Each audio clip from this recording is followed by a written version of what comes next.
सरस्वती जी और उनकी बहू रश्मि के बीच एक दिन बहस छिड़ जाती है। आखिर किसका काम ज्यादा आसान है, बहू का या सास का? माँ जी, सास को काम ही क्या है, आपके सारे काम उंगलियों पे तो हो जाते हैं। कुछ भी। हाँ, हिसाब तो उंगलियों पे ही हो जाता है ना। अरे बेटा, ऐसा सिर्फ अभी लगता है। जो मुझे करना पड़ता है ना, वो तुझे करना पड़े तो समझ आएगा कि असली काम का पहाड़ कैसा होता है। ठेले बराबर वजन भी नहीं है आपके काम में, और बात पहाड़ों के वजन की कर रही हैं आप। तू ऐसा करती ही क्या है घर में बेटा, ये तो बता मुझे। मैं थोड़ी ना कुछ करती हूँ, सब जादू से हो रहा है इस घर में। अरे एक दिन मेरा काम करोगी तो समझ आएगा। Okay okay, shut up. कल से मैं घर के काम करूंगी और तू मेरी जगह हर चीज का हिसाब रखना, ठीक है? ठीक है, ये भी कर लेते हैं। ये सास बहू की डील के बारे में रश्मि के पति अमन को नहीं पता था और ना ही अमन के पिताजी सुरेश जी को।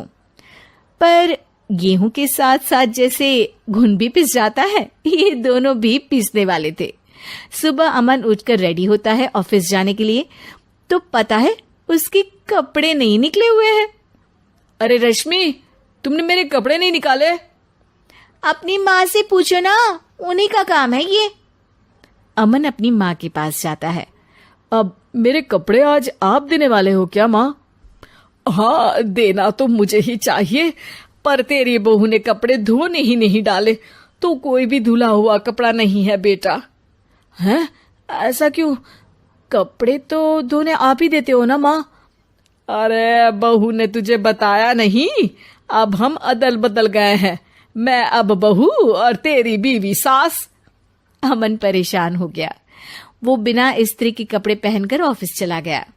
सरस्वती जी अपने घुटने के दर्द के कारण झुककर घर साफ नहीं कर पा रही थी और ना ही खाना बनाना याद रख पाई। उधर रश्मि पहले ही दिन घर की चाबी घुमा चुकी थी और 300 रुपए का हिसाब अलग नहीं मिल रहा था। पर दोनों का ही घमंड कैलाश पर्वत से भी बड़ा था और दोनों ही खेमे एक दूसरे की बात मानने को बिल्कुल तैयार नहीं थे। शाम को जब सुरेश जी और अमन खाना खाने बैठते हैं तो सरस्वती जी उनके सामने गाजर और पपीते लाकर रख देती हैं। अरे माँ, ये क्या है? ख्याली पुलाव के साथ सलाद। माँ जी खाना बनाना भूल गई लगता है। अरे एक एक चमन्नी का हिसाब है मेरे पास, खाना बनाना कैसे भूल जाऊंगी? ये तो मैंने पढ़ा था कि फल फ्रूट खाने से सेहत अच्छी रहती है, इसीलिए ये ले, एक फल खा ले। रात को सुरेश जी और अमन अपनी मीटिंग बिठाते हैं अकेले में। बाबूजी, इनकी लड़ाई के कारण ना हमें ठीक से खाना मिल रहा है, उल्टा घर के सारे काम रुक गए हैं।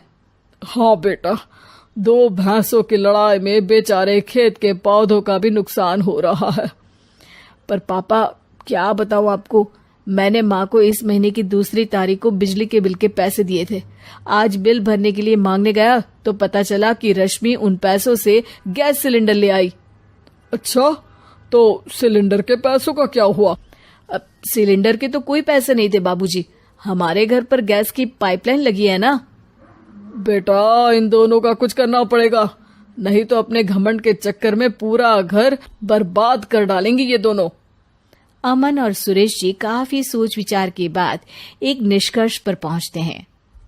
रात ही को दोनों अपनी पत्नियों की अलमारी से नई साड़ी निकालते हैं और सुबह जब रश्मि और सरस्वती जी उठते हैं तो देखते हैं कि दोनों पति साड़ी पहनकर चढ़ाव पर सब्जियां काट रहे हैं। अरे ये सब क्या हो रहा है? क्या हो रहा है मतलब? आप दोनों अदल बदल हो सकते हो तो हम क्यों नहीं? अरे क्या मतलब?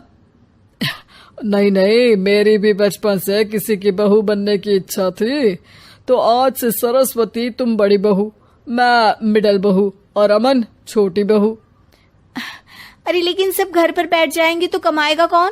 ये घर कैसे चलेगा? अब वो तो भैया या बाकी लोग जाने, अब हमने भी अदल बदल कर ही लिया है तो कुछ नहीं हो सकता।